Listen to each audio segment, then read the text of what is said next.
পাটোয়ারে ভাই, তুই ভাই এই পাগলামি কবে বন্ধ করবি আর কবে থামাবি? এই পাগলামিকে শেষ করবি না না বিনোদন দিয়েই যাবি?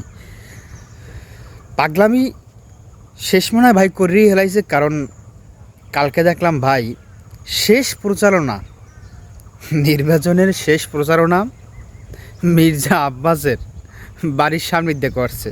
যেই সেইভাবে করে নাই, মানে বক্স লইয়া বক্সে গান বাজি আর হে নাচে, আর পিছে সব মিছিল।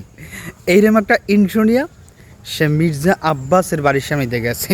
মানে একটা বেড়ারে কি পরিমাণ ডিস্টার্ব, কি পরিমাণ অপমান করা যায়, মানে যা দরকার সব করছে। বাস যত প্রকারে দেওয়া যায় সব দেশে। আবার এক সাংবাদিক জিজ্ঞেস করছে, আপনি যেই যে তার নামে এত কিছু বলেন, আপনার কাছে প্রমাণ আছে কিনা?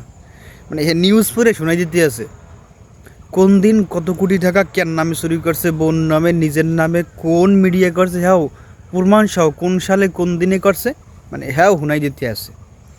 ওই দিকে আব্বাস সাহেব কইতে আছে, আল্লাহ আমার একটা পরীক্ষা হেলাইছে, আমি যেন এই পরীক্ষা থেকে পাশ করতে পারি। আসলে আব্বাস সাহেব আপনি পাশ করতে পারেন কি আসলে আল্লাহই জানে, কিন্তু যে অবস্থা হইতে আছে এই পরীক্ষা থেকে পাশ করা আসলে মোটামুটি অসম্ভবই হয়ে যাইবে। আর নাসিরউদ্দিন পাটোয়ারির কিন্তু ভালো একটা সমর্থক আছে, এরা তাকে ভোট দিবে। আমিও চাই নাসিরউদ্দিন পাটোয়ারি ভাইকে ভোট দিয়ে আপনারা সংসদে পাঠান। তার মতো এরকম একটা লোককে সংসদে দরকার আছে।